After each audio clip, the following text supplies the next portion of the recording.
Item B, please. Item 7B, adopt resolution authorizing the city manager to execute a memorandum of agreement with the San Francisco Public Utilities Commission for the Stormwater Pipeline Replacement Project and appropriating $450,000 from the General Fund Capital Reserve Fund. Director Tan, I believe you're up. I'm up again, yes. Thank you. Good evening, Honorable Mayor, members of the City Council. Also have a brief presentation on this item as well. This item is regards to the storm drain pipeline replacement project in the city. The objective is to adopt the resolution authorizing the city managers to execute a memorandum of agreement with San Francisco Public Utilities Commission for the stormwater pipeline replacement project, appropriating $450,000 from the General Fund Capital Reserve Fund. The agenda is as follows. I'll provide a brief background on the project, discuss the scope of work, then the fiscal impact and alternatives, and lastly, then lastly the alternatives. So a little bit on the background. The San Francisco Public Utilities Commission, otherwise known as SFPUC, operates potable water distribution network in San Mateo County. And two of those pipelines are named San Andreas Pipelines number 2 and 3, which is located in an easement near San Mateo County's park property and San Bruno. This project consists of replacing segments of the San Andreas Pipeline number 2, which is about 6,500 feet of pipelines that they're replacing in San Bruno and also near the Juniper Cerro Park as well. And earlier this year, the SFPUC's contractor Ranger Pipelines discovered the deteriorated storm drain pipeline and erosion as they were in the process of constructing the pipeline through their easements near Crystal Springs Road and the park area. This storm drain pipeline connects to the drain inlet, and which collects stormwater from the roadway along Crystal Springs Road and discharges the flows into the creek. The CD and SFPC, we've been having discussions about the storm drain issue, and to expedite the work, staff is recommended to enter into a memorandum of agreement with SFPC so their contractor could assist in replacing the existing storm drain pipeline and resolve the erosion issue, since it would be the most the quick approach that we may have here. The slide shows the project location of the storm drain pipeline. As mentioned, the storm drain pipeline collects the water from the Crystal Springs Road, and as shown there, and into a drain inlet, and then conveys water to the pipeline across the SFPUC easement, which are shown in yellow there, and then discharge it into the creek. The existing pipeline material is corrugated metal pipeline, and here's some photos and pictures of the area in the pipeline. The upper left picture was taken in January during the one of the storm event, which shows water coming out from various locations from the pipeline. And the area near the above, the black screen divider there is where the SFPUC easement is located. The picture on the bottom shows the gully here, or erosion area of the hillside. And again, SFPUC pipeline is located just above the gully area. And there's a video that I want to share with you about all the water coming down the hillside here. Hopefully.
Okay, so the scope of work for this project is to first, design the storm drain replacement pipeline. So SFPC requested their engineer to perform the design and determine the pipeline diameter necessary to convey the flow. Ranger pipelines will be used to assist in the replacement of the pipeline. And they're under contract with SFPUC, and recently completed the installation of their SFPUC pipelines within the easement area where the deteriorated storm drain pipeline is located, and it's familiar with the hillside terrain conditions, so that they can easily change. SFPUC can easily request Ranger pipelines to perform the work through a change order request. The project will remove existing corrugated metal pipeline, replace it with a plastic storm drain pipeline to prevent future erosion. The pipeline diameter to be installed is 12 inches. The alignment is being relocated as well to ease the construction work. And then lastly, the hillside will need to be stabilized as well.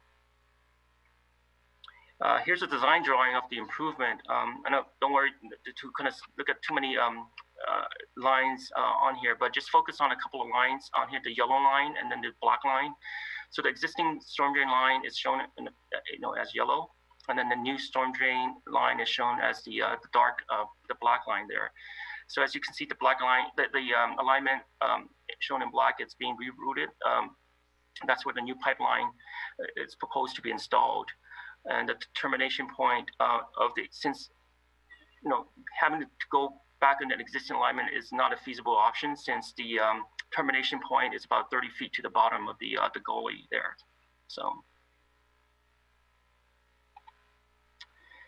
as for the fiscal impact, the estimated construction cost is about $400,000, and its cost includes design, surveying, environmental monitoring, pipeline construction using Ranger pipelines, clearing, grubbing, final grading with hydroseeding, placement of erosion blankets and straw wattles, and some minor concrete work. Staff is also requesting a contingency of about $50,000 for any unforeseen issues that may arise during construction activities, for a total budget of $450,000. The recommended funding source will be the General Fund Capital Reserve Fund, and there is currently a balance of $4.7 million in the fund. So the annual revenue for the Stormwater Fund, is from the special assessment on the property, which is paid through the property tax roll, and most residential properties pay approximately $46 per year. But this fund is projected to have an ending balance in fiscal year 2020-21 with a balance of $112,000, and the revenue is inadequate to support both the operating budget and stormwater capital needs. Therefore, even though the storm drain master plan completed in 2014 included recommendations to improve the storm system with an estimated cost up to $20 million, the city hasn't been able to proceed with any of the recommended projects. So to supplement the broad budget, city has been using General Fund Capital Reserve Fund to pay for storm capital improvements projects in the current and prior years. However, it's sustainable in the long run. The Stormwater Fund is also forecasted to be in the negative starting from fiscal year 21-22 and onwards. So currently, staff is in the process of completing an engineering study to determine the revenues needed for the Stormwater Fund. The overall goal is to determine the appropriate stormwater assessment needed to stabilize the Stormwater Fund and to cover any annual operating and capital expenses. This engineering study is still ongoing, and staff anticipates to bring the item to council with a recommendation in January of next year. If approved by council, the Proposition 218 process will likely occur sometime, from March to May 2021. As for the alternatives, there are two. Don't complete the project. The future storm events will continue to erode the hillside, which will impact both the San Francisco pipelines and the Crystal Springs Road. Or to direct staff to hire a city contractor to complete the work, which would delay the construction activities, and the cost may be higher than Ranger pipelines. And this concludes my presentation. I'll be happy to answer any questions.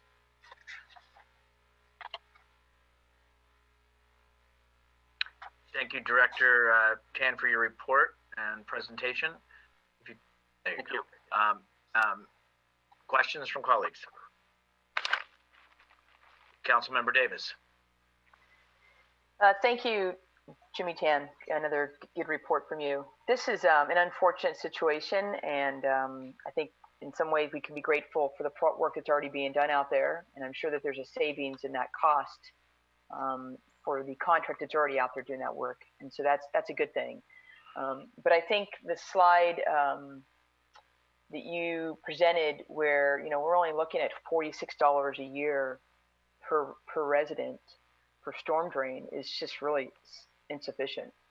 And so I really look forward to what the council can do with the study session for next year. Does the $450,000 cost also include? I mean, great, by the way, great video is, nothing better than really getting the live footage of what actually is happening out there. But is there also cost included to, not only fix the pipeline, but the area that's kind of been destroyed by the water runoff? There's a cleanup mess and sort of leaving nature back to the beauty that it is. Yeah, that's correct. So, there's a lot of areas that will be hydroseeded as part of this work. In addition to that, what the gully is, that's been created by this erosion, the cost will include, providing some sort of a riprap, installation in that area to prevent further erosion, into the, the hillside. That's probably where a big part of your cost is in that hillside. So that's correct. Yeah. All right. Well, thank you so much. I appreciate it. Thank you. Okay. Not seeing any more hands up. Councilmember Medina. Yes. Thank you for the report, Director Tan. It's another one of those unforeseen costs, and having an old city. It seems like almost every year we run into one of these. So a couple of questions.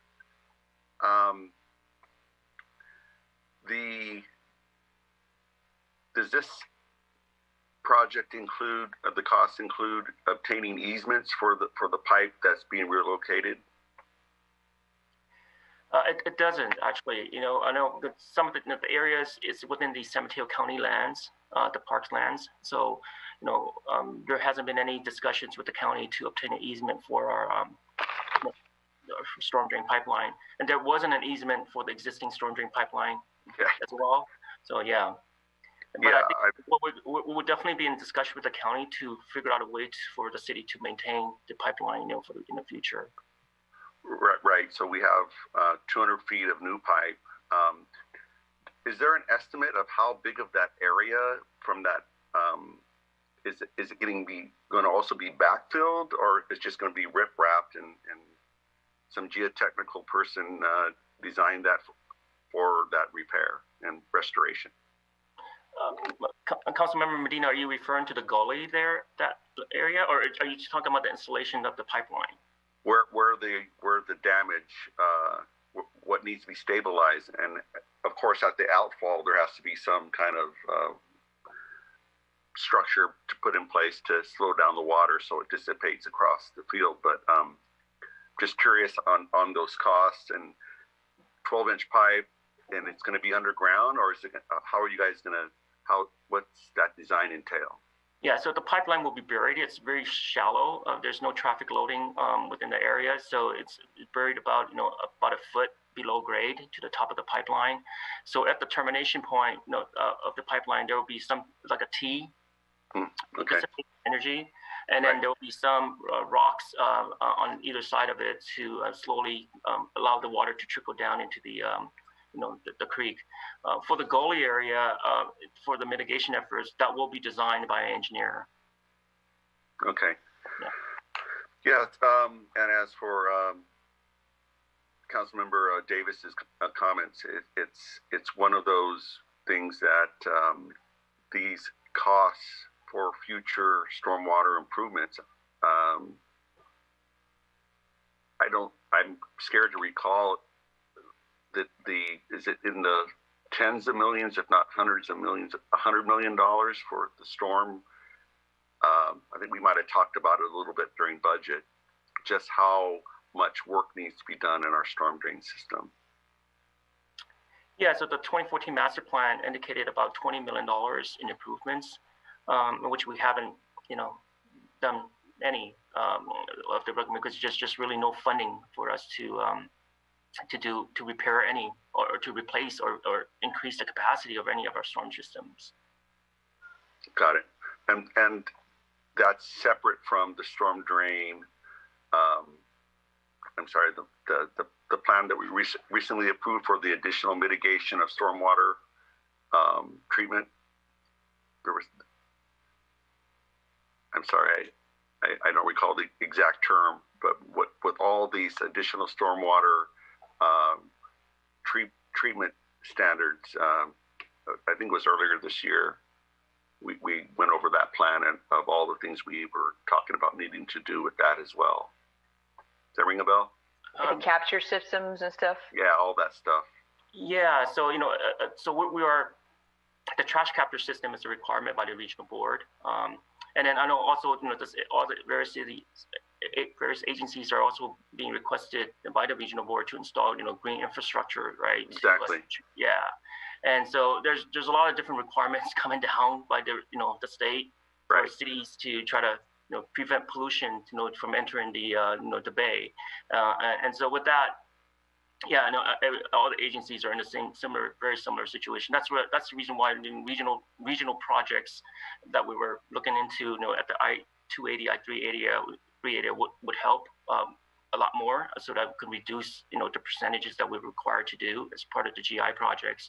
But right now, I think, yeah, we don't even have funding to do any of the GI projects, and there are grant availables out there that we may be able to apply for if we, but we have to find locations and we have to maintain those too.